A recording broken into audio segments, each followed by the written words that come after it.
Hi there, welcome back. So, the orange blob was certified today, January 6th, in Congress. Everything went without a hitch, not even one objection to anything. And so I know that a lot of people are kind of losing hope around this, that something will actually be done. And I just want to remind you that, at least for me, the type of reader that I am, I'm reading the energies around a situation. And that's pretty much the extent. Sometimes I get dates. Sometimes I get literal things. Oftentimes things are given to me through metaphor. And I don't want you to use this day as some type of excuse to put down your hope and not think that your voice and your vote and what you've been seeing matters, because it does. So I've seen what I've seen, and I've mentioned many times in other videos that the future's not set in stone, that there's lots of moving parts, that because this situation involves so many people, it's hard to pinpoint a date or be 100% sure all the time of exactly how something's going to unfold. And my guides and others that I've talked to, we just always remember or come back to knowing that dates change. They keep throwing out the calendar here when we tune in. And so it's not like some very neat kind of unfolding that's going to take place. And I know that my main reason for stepping into this space on YouTube and for picking up my spiritual practices head on and offering readings and guidance and different things around spirituality is mostly because I've been told I'm supposed to help people after this ordeal, whatever that after is. So if he's in office, which I don't even want to entertain that idea, and if she is rightfully allowed to step into her place in office. And so that's really where I'm coming from.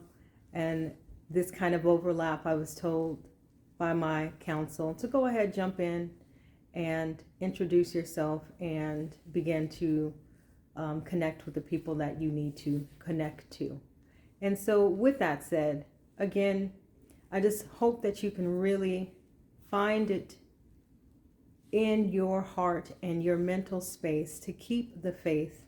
Pick it up tomorrow if you have to, because if you are like me, have been receiving tons of information or even just a little bit of information and having dreams and getting visions and downloads, you have to trust that it's not for naught, right? That it is for something, because we didn't ask for any of this. I was sitting back thinking today, like, man, I'm not sure if anybody really chooses this kind of work.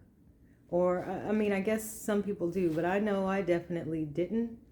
This was not the thing on my, what do you want to be when you grow up? This wasn't it. For that reason, though, I'm committed to the work because it's kind of like, well, I didn't choose it, but it chose me. And it's my job to show up and to do the best that I can do. And what that is right now is just being a little light, a little, lantern, I guess, for others to hopefully inspire them to turn on their own light and shine for somebody else. And if for whatever reason although I do not feel this way, if for whatever reason these messages that I've received or these visions that I've had do not come to pass, then we've got the option to take other routes to ensure our safety and that our rights and that democracy is upheld. You know, we fight tooth and nail. That's what we do. But in terms of the images that I've seen and that others have seen, like, she's going to be 47. She's going to be 47. I still wholeheartedly believe it. I absolutely do. Now, the how and the when gets a bit tricky. The pieces of the puzzle I know we don't have all of, because there's always a wild card somewhere thrown in, especially when you're talking about something of this size. And I do see very clearly, like even today when I was asking and being reminded again, like, okay, so you all gave me all of those images. I was asking about January 6th and you gave me these images. And I was reminded that, okay, timelines may change. And I know that, but we want it when we want it. And so I asked again, timelines will change. And then I was reminded of an experience I had where they had showed me something and it wasn't for that time period. It was for a month or two out, but it was connected back to that time period. And so then there was that, again, another reminder that, you know, it's not set in stone exactly the wins. But I do stand by that energy of the situation that I read. I absolutely do. And so I guess we will, as we can only do, we will see how it goes. As I was saying, when I was asking again about why things seem to have gone so differently, although I knew, you know, the timeline situation and whatever, they gave me another image. And I'm like, okay, here we go again. So you want me to keep sharing these images? And I know this was a metaphor, but it was an image of 45. So they were out in the desert, him and 5 other men, but they had slipped into, you know, this pathway, this pathway where there were like 2 cave walls, and so they were kind of inside this cave-like area. And he was down on his knees, crawling near very black, sharp rocks that kind of formed a mountain on one side. And the strip of land that he was crawling on was extremely thin. And then next to him, right there on the other side, was a black tar lake. None of this is sounding good to me. And those 5 men were standing behind him, and one had a pew-pew, a long one, it was kind of like a machine, if you get my drift. And they were all standing behind him, kind of watching him crawl to his place where he would be unalived. So, and I'm like, all right, well, that's very disturbing and dark. And what am I supposed to do with that image? Because right outside that cave was just like 4 or 5 cars parked, and then a road. And it was deserted around there, nothing but desert. So the message behind that, for one, was that you reap what you sow. And 2 is that his people may very well have a hand in, quote, taking him out. And it's kind of another way to show me something from a previous message or image that I saw of people pointing fingers in all directions at each other, telling on each other. Well, he did this and he paid for that and he called this person and he set up that meeting. And so I think that my guides were trying to again remind me of that. But also, right outside the cave was a whole lot of light. So inside this cave, extremely dark. Right outside, broad freaking daylight.